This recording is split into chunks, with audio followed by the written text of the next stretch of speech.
রিমান্ডে গিয়ে নির্যাতিত হলাম। তখন ভাবলাম আবার কখন জানি অ্যারেস্ট হই।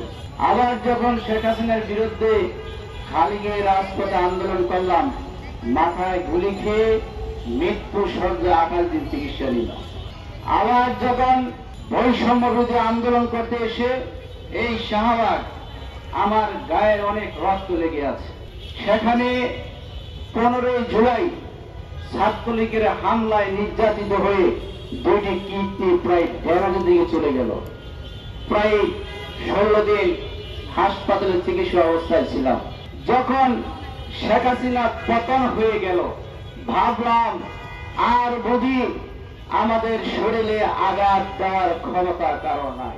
29শে আগস্ট দেখলাম বর্তমানে আওয়ামী লীগ নাই, শেখ হাসিনায় নাই।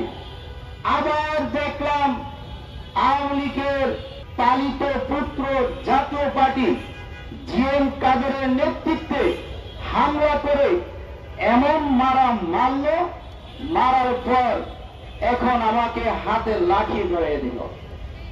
শেখ হাসিনা থাকতেও মার খেতে হয়েছে, শেখ হাসিনা চলে যাওয়ার পরেও মার খেতে হয়েছে।